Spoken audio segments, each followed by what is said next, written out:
پښتانه نن د اسلامي نړۍ یو ستر غیرتي او دینپال قوم دی. خو پوښتنه دا ده، پښتانه څنګه مسلمانان شول؟ اسلام زموږ سیمې ته څنګه ورسید؟ او د کومو لویو کورنیو په لاس د اسلام رڼا د دې غرونو پر سر خپره شوه؟ راځئ چې د تاریخ زرین پاڼې یو ځای پرانیزو. په لومړۍ هجري پېړۍ کې د غور په سختو غرونو کې یو پیاوړې کورنۍ واکمنه وه چې سوریان به ورته ویل کېدل. د دې کورنۍ مشر ماوی سوري د حضرت علي رضی الله عنه د زمانې هم اثر و. وروسته د هغه زوی شنسب پخپله اسلامي مشرف کېدل د غور د اسلامي تاریخ لومړنی مهم ګام و. شنسب د حضرت علي رضی الله عنه په حضور کې ایمان راوړ او د غرنۍ سیمې د راتلونکي تاریخ لوری بدل کړ.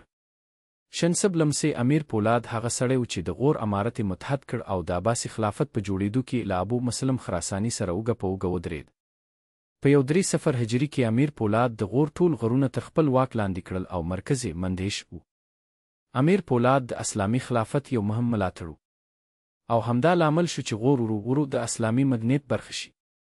د امیر پولاد وروسته د پښتنو یو تاریخي اتلواک ته ورسېد، امیر کروړ جهان پهلوان.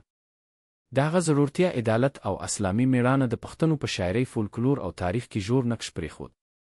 امیر کروړ د اسلامي واک بنسټ لا پیاوړی کړ او د اسلامي دولت لپاره یې غرونه آرام کړل. له سوریانو څخه وروسته د همدې نسل نور مشران لکه امیر ناصر او امیر سوري د غوریانو د واکمنۍ پیل و. غوریانو نه یوازې غور بلکې د افغانستان لوی سیمې او وروسته هندوستان تر اسلامي تمدن لاندې راوست. د دوی په لاس د اسلامي تهذیب، مدرسو او د دیني علومو د پراختیا لاره خلاصه شوه. په لومړیو 2 هجري پېړیو کې اسلام په افغانستان کې د زردشتي، بودایي او برهمني دینونو ځای ونیو. عربي ژبه او قرآن کریم په ټول هېواد کې خپاره شول.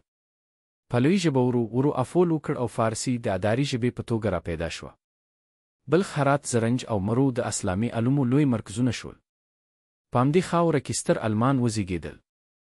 د سني فقهي بنسټګر امام اعظم ابو حنیفه د کابل شمال ته منسوب دی.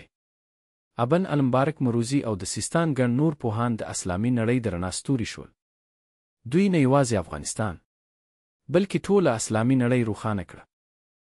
د اسلام د خپرېدو ترڅنګ امویانو او عباسیانو په سیمو کې سختې جګړې هم روانې وې. په زرنج، میمنه، سیستان او هرات کې پاڅونونه کېدل.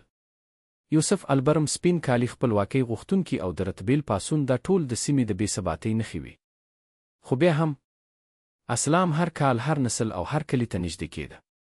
پښتانه په زوره نه بلکې د څو پیړیو په اوږدو کې ورو ورو مسلمانان شول. په دې لاملونو د غور واکمنانو مسلمان کېدل، د سبک اخلاقو خاوند صوفیان، د اسلامي عدالت اغیز، د مدرسو عالم خپرېدل، د غوریانو اسلامي سلطن.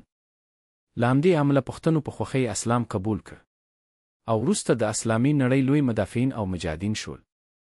دا د پښتنو د اسلام د قبلېدو تاریخي سفر و. یو اوږد سفر له غرونو، جګړو، دعوت، علم او روحانیت څخه جوړ. پښتانه نن هم د همدې تاریخ وارثان دي.